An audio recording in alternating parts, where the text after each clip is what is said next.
بدترین عذاب عربوں پر آیا کھڑا ہے، سروں پر چڑھا ہوا ہے، بدترین۔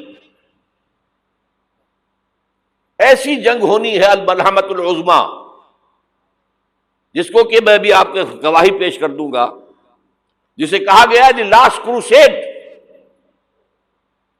بش نے بھی کروسیڈ کا لفظ بول دیا تھا، پھر واپس لیا اس نے۔ نکل جاتی ہے جس کے منہ سے سچی بات مستی میں، فقیہ مصلحت بین سے وہ رندے بادہ خار اچھا، کروسیڈ کہہ کر پھر واپس لیا۔ یہ کروسیڈ، اس کے اوپر جس قدر نقصان ہونا ہے عربوں کا، گریٹر اسرائیل بنے گا، یہ عراق، شام، اردن، سعودی عرب کا کچھ شمالی علاقہ، ترکی کا جنوبی علاقہ، مصر کا صحرائے سینا، اور اس کے ساتھ ہی جو بہترین اس کا زرخیز ترین علاقہ ڈیلٹا آف نائل، یہ سب یہودیوں کے قبضے میں جائیں گے۔ اس کو حدیث میں کہا گیا الملحمۃ العظمی۔ عیسائی 80 علم لے کر اے مسلمانوں تم پر حملہ آور ہوں گے، اور ہر علم کے نیچے 12,000 فوج ہوگی، 9.5 لاکھ فوج۔ یہ نیٹو کی تیاری کس کے لیے ہو رہی ہے؟ جب یو ایس ایس آر کا خاتمہ ہوا تو پوچھا گیا تھا نیٹو چیف سے، اب کس لیے؟ تمہارا وہ دشمن تو ختم ہو گیا، اب ہمیں اسلامک فنڈامنٹلزم سے نمٹنا ہے۔ وہ جانتے ہیں خطرہ یہی ہے، اب اسلام ابھر سکتا ہے، مسلمانوں کے سینوں کے اندر وہ آگ ہے، اوپر خاکستر آ گیا ہے، تم کہیں اٹھانا بیٹھنا، یہ اندر تو انگارہ ہے، اوپر سے راکھ ہے، اس سے دھوکہ نہ کھا جانا ان کے دلوں کے اندر۔ اور بش نے کہا تھا مسلمان چاہتے ہیں کہ ہسپانیہ سے لے کر انڈونیشیا تک نظام خلافت قائم کریں، اور میں حیران ہوا تھا کہ اس کمبخت کو ہسپانیہ کا خیال کیسے آ گیا؟ ہمیں تو کبھی آتا ہی نہیں، اب ہم تو بھول گئے، وہ تو 500 برس پرانی بات ہے، جبکہ وہاں سے ہمیں نکال دیا گیا تھا۔ اگرچہ اقبال نے کہا تھا ہے ارض فلسطین پہ یہودی کا اگر حق، ہسپانیہ پر حق نہیں کیوں اہل عرب کا؟ ہسپانیہ میں تو 800 سال حکومت کی مسلمانوں نے، اور ابھی 500 برس ہی گزرے ہیں نا۔ یہودی تو ارض مقدس سے 2000 سال نکالے گئے، انہیں لا کے آباد کیا گیا، عربوں کے سینے میں خنجر بھونک دیا گیا۔ وہ چھوٹا سا ملک جو چاہتا کرتا، کوئی پوچھنے والا نہیں۔ امریکہ جیسے اپنے بیٹے کی حفاظت کرے ویسے کرتا ہے اس کی۔ اور حضور نے فرمایا ہے وہ جنگ جب ہوگی تو ایک باپ کے اگر 100 بیٹے ہوں گے تو 99 ختم ہو جائیں گے، ایک بچے گا۔ یہ حدیث ہے، حدیث ہے صحیح۔ اور آپ نے فرمایا ویل للعرب من شر قد اقترب، عربوں کے لیے ہلاکت ہے، عربوں کے لیے بربادی ہے اس شر سے جو قریب آ چکی ہے۔ اور آج جس طرح انہوں نے ان کی تہذیب کو اختیار کر لیا ہے، دبئی جا کر دیکھیے، بدترین مغربی معاشرہ جو ہے وہ دبئی کے اندر ہم نے قائم کر کے دکھا دیا۔ اب سعودی عرب اس راستے پر بڑھ رہا ہے۔ اور اس کے بعد نمبر 2 پر جو ہے ہم پاکستانی ہیں، لیکن میں اس کے وہ پہلی بات جو کہہ رہا ہوں وہ تو یقینی ہے، اس میں تو احادیث صحیحہ موجود ہے۔ اگرچہ اس کے بعد پانسا پلٹے گا، پھر حضرت مہدی کا ظہور ہوگا، حضرت عیسیٰ کا نزول ہوگا، اور وہ گریٹر اسرائیل گریٹر گریو یارڈ بنے گا یہودیوں کا، ایک ایک یہودی قتل ہوگا اور دفن ہوگا۔ یہ بات میں ہونا ہے، میں پہلی بات بچ کر رہا ہوں۔ وہ پانسا پلٹے گا جب پلٹے گا، ابھی جو سامنے ہے وہ کیا ہے؟ جس ملحمۃ العظمی کہا حضور نے، جسے آرمگیڈون کہتے ہیں عیسائی۔ آرمگیڈون کی اگر کہیں جا کر آپ دیکھیں گے، آپ ڈکشنری میں مانی تو کیا لکھا ہے؟ A very big war which will be fought between the forces of evil and good before the end of this world۔ اس دنیا کے خاتمے سے پہلے خیر اور شر کی قوتوں کے درمیان بہت بڑی جنگ ہوگی۔ ارمجدون اسے کہتے ہیں عربی میں، اور آرمگیڈون اسے کہتے ہیں انگریزی کے اندر، اور یہ بائبل کی آخری کتاب کے اندر ہے۔ جو اس میں کہ مکاشفات یوحنا، ریولیشنز آف سینٹ جان، یہ تو میں کہہ رہا ہوں یقین کے ساتھ، اور زیادہ دور نہیں ہے، آیا چاہتا ہوں۔ اس لیے کہ یہودیوں کا اور عیسائی جو کنزرویٹوز ہیں، نیو کنزرویٹوز، ان کا 5 نکاتی ایجنڈا ہے متفق علیہ، جس کے تحت کہ یہ جنگ صلیبی شروع کی گئی ہے، وہ سن لیجئے آپ۔ آرمیگیڈون نمبر 1، گریٹر اسرائیل قائم ہو جانا اس کے نتیجے میں نمبر 2،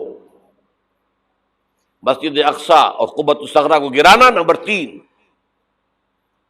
وہاں تھرڈ ٹیمپل، وہ مسجد جو حضرت سلیمان نے بنائی تھی 1000 قبل مسیح میں، پھر برباد کی تھی نبوکدنضر نے، دوبارہ بنائی گئی، پھر دوبارہ ختم ہوئی 70 عیسوی تک گری پڑی ہے، ان کا خانہ کعبہ گرا ہوا ہے 70 عیسوی سے لے کر آج تک۔ ایک دیوار ہے ویلنگ وال، جہاں جاتے ہیں، روتے ہیں، پیٹتے ہیں، ماتم کرتے ہیں، وہاں وہ بنے گا تھرڈ ٹیمپل۔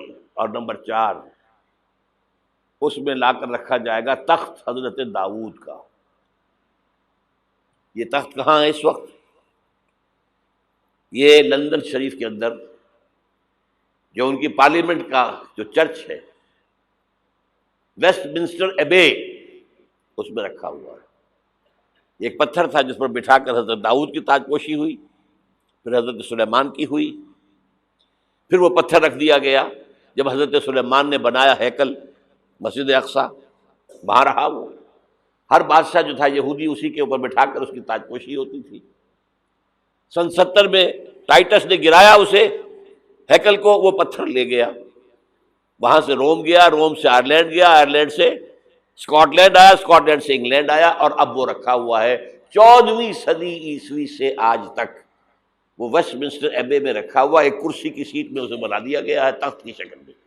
اب انگریزوں میں کوئی ملکہ ہو، کوئی بادشاہ ہو جس کی بھی تاج پوشی ہونی، اس میں ہوتی، یہ لا کر رکھا جائے گا تھرڈ ٹیمپل میں۔ اور اس پر یہودیوں کے خیال کے مطابق ان کا مسیحا آئے گا جو مسیح دجال ہوگا، عیسائیوں کے خیال کے مطابق حضرت عیسیٰ آئیں گے، وہ ہمارا بھی خیال ہے حضرت عیسیٰ آئیں گے علیہ السلام۔ بہرحال یہ تو بات کی باتیں ہیں نا، اس وقت جو میں عرض کر رہا ہوں عربوں پر بہت بڑا عذاب، اور پاکستان کا معاملہ البتہ یہ ہے، میں یقین سے نہیں کہہ سکتا، ہینگنگ ان دی بیلنس، ہو سکتا ہے اللہ تعالیٰ ہم پر رحم فرمائے، ہو سکتا ہے، اگرچہ اس کی کچھ شرائط ہوں گی۔ چمن کے مالک اگر بنا لیں موافق اپنا شعار، اب بھی چمن میں آ سکتی ہے پلٹ کر چمن سے روٹھی بہار، اب بھی ہو سکتی ہے۔ اور یہ بھی ہو سکتا ہے کہ اللہ تعالیٰ نے معجزانہ طور پر ہمیں ملک دیا، ہم نے اللہ سے بدعہدی کی، وعدہ خلافی کی، غداری کی، لہذا سزا دی جائے اور ہم سے یہ ملک چھین لیا جائے۔ اٹس جسٹ پاسبل، دور نہ سمجھے اسے، انہونی بات نہ سمجھے۔ جو گھیراؤ ہو رہا ہے آپ کے مغرب میں نیٹو فورسز اور مشرق میں بھارتی فورسز گدھوں کی طرح بیٹھے ہوئے انتظار کر رہے ہیں پاکستان اور ڈسٹیبلائز ہو جائے، یہاں اور بدامنی ہو جائے۔ اب لاہور میں پھر آج دھماکے ہو گئے ہیں، 2 دن پہلے کا دھماکہ میں سہ کے آیا ہوا ہوں، آپ کے سامنے بیٹھا ہوں، وہ جانیں بچی ہیں، جو ہماری اکیڈمی کا حشر ہوا تو میں آپ کو نہیں بتا سکتا۔ یہ سارا کیوں ہو رہا ہے؟ تاکہ یہاں بدامنی ہو جائے اور ہمیں جواز مل جائے، مغرب سے نیٹو فورسز داخل ہو جائیں، مشرق سے بھارتی فورسز آ جائیں، اور ہمارے ایٹمی دانت توڑ کر اور پھر ہمیں بھارت کے سامنے ڈال دیا جائے، نو ڈو ایز یو لائک۔ یہ ان کا نقشہ ہے، ہوگا کیا وہ اللہ جانتا ہے، ہوگا وہ جو اللہ چاہے، لیکن اللہ کا چاہنا جو ہے وہ کس پر منحصر ہے؟ یہاں انقلاب برپا کرو، یہاں اسلام لاؤ، اگر دھندوں میں لگے رہو گے تو وہ خود بخود نہیں آ جائے گا انقلاب۔ صحابہ نے جانیں دی تھی، کتنی تکلیفیں اٹھائی تھی، 12 برس تک مکی دور کے اندر با نشہ درویشی در ساز و دمادم زن، جو پختہ شبی خدرا بر سلطنت جم سن۔ یوم طائف یاد ہے جو حضرت عائشہ فرماتی ہے کہ میں نے پوچھا تھا حضور سے کہ یوم احد سے زیادہ سختی بھی آپ پر کبھی آئی؟ یوم احد پر کیا ہوا تھا؟ تلوار کا وار پڑا تھا آپ کے چہرہ مبارک. یہ جو رخسار کی ہڈی ہے اس کے اندر وار گیا ہے. اوپر خود کی 2 کڑیاں تھیں وہ اس میں گھس گئیں. 2 دندان مبارک شہید ہوئے. وہ خود کی کڑیاں ایک صحابی نے اپنے دانتوں سے پکڑ کے کھینچنے کی کوشش کی, دانت نکل گئے, وہ نہیں نکلی. کیا جتن کر کے نکالی گئی ہوگی تو خون کا فوارہ آیا, اتنا خون گیا ہے کہ آپ بے ہوش ہو گئے, گر گئے, اور مشہور یہ ہو گیا کہ آپ کا تو انتقال ہو گیا, شہادت ہو گئی. یہ سیرت کبھی پڑھی ہے؟ حضرت عائشہ کے ہوش کا تو یہی دور تھا نا. یوم طائف میں تو آپ کی کیا تھی, بچی تھی, انہیں کیا پتا کیا ہو رہا ہے حضور کے ساتھ. 3 دن تک حضور مکے کی گلیاں اور وہاں کے اوباش لوگ پتھراؤ کر رہے گئے تھے اس امید میں کہ شاید وہاں کا کوئی سردار ایمان لے آئے. تو یہاں تو ابو طالب بھی فوت ہو گئے, یہی دنیاوی سہارا تھا, خاندانی سہارا تھا ابو طالب کے ذریعے. اور گھر میں ایک دلجوئی کرنے والی رفیقہ حیات تھی, وہ بھی, ان کا بھی انتقال ہو گیا. آپ نے کہا یہ عام الحزن ہے, اب تو سب کو طے ہو گیا قریش کو کہ آپ جیسے قتل کر دو ان کو. اسی لیے آپ گئے طائف, شاید وہاں کا کوئی بڑا سردار مانے, ایمان لے آئے مجھ پر, تو میں اپنا مرکز ادھر شفٹ کر دوں. تینوں سے ملے ہیں, تینوں نے وہ جواب دیے ہیں, نکل جاؤ یہاں سے, میں تمہارے ساتھ بات بھی کرنے کو تیار نہیں. اچھا, تمہارے سوا کوئی نہیں ملا تھا اللہ کو نبی بنا کر بھیجنے کے لیے؟ دیکھو جاؤ, میں بات نہیں کرنا چاہتا, ہو سکتا ہے میں بے عزتی کر بیٹھوں, اور واقعی تم اللہ کے نبی ہو تو میں مارا جاؤں گا, جاؤ جاؤ جاؤ. یہ سلوک محبت کے ساتھ ہوا.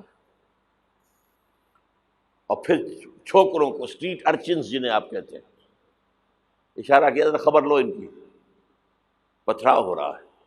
ساتھ کوئی ہے ہی نہیں, ایک آدمی صرف, زید ابن حارثہ.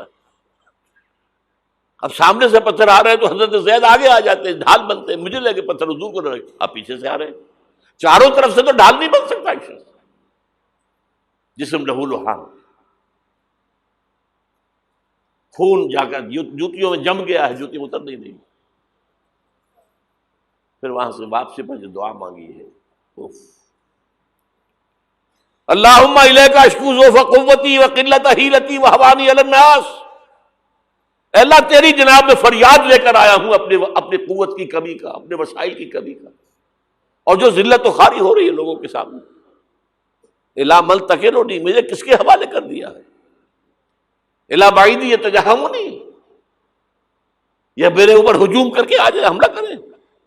اور عدو من لگتا امرے, یہ دشمن کے حوالے میرا معاملہ کیا, جو چاہے کر دے وہ.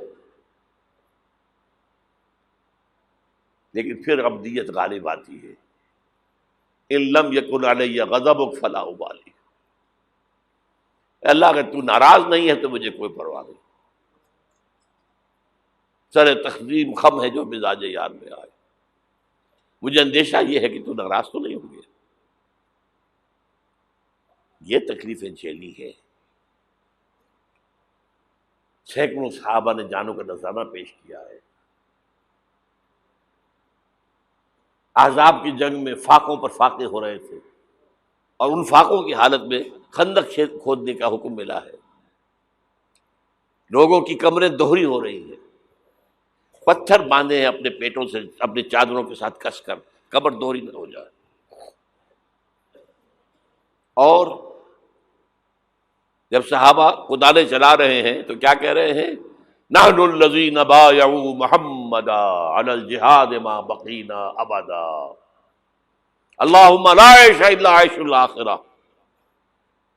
صحابہ کہتے تھے ہم وہ لوگ ہیں جنہوں نے محمد سے بیعت کی ہے کہ جہاد کرتے رہیں گے جب تک جان میں جان نکل جائے تو بات اور, جان ہے, چاہے ابھی بھوک سے کمر دوہری ہوئی جا رہی, جان تو ہے. اور ایک دفعہ کہتے تھے اللہم لا عیش الا عیش الاخرہ, اللہ عیش زندگی تو آخرت کی زندگی ہے. اور حضور فرماتے تھے, حضور کے بیٹھے ہوئے نہیں تھے گاؤں تکیہ لگا کر, پتھر اٹھا کر خندق میں سے لے جا کے باہر پھینک رہے تھے. جب صحابہ کہتے ہیں اللہم لا عیش الا عیش الاخرہ, حضور فرما رہے ہیں فاغفر الانصار والمہاجرہ, اے اللہ ان انصار اور مہاجرین کی مغفرت فرما دے. پھر حضور کی خدمت میں کچھ لوگ آئے، حضور اب یہ فاقہ ناقابل برداشت ہو گیا، دیکھیے ہم نے یہ پتھر باندھے ہوئے اپنے پیٹوں کے ساتھ۔ حضور نے کرتا اٹھا کر دکھایا، وہاں 2 پتھر باندھے ہوئے۔ یہ ہے سیرت النبی۔ آپ کس چیز کو سیرت النبی سمجھتے ہیں؟ بہرحال اس موضوع پر میری ایک کتاب ہے منہج انقلاب نبوی، کہ انقلاب کیسے آیا تھا۔ اگر دل میں ذرا بھی آرزو پیدا ہو گئی ہو کہ اللہ قبول کر لے مجھے بھی، مجھے قبول کر لے اس کام کے لیے،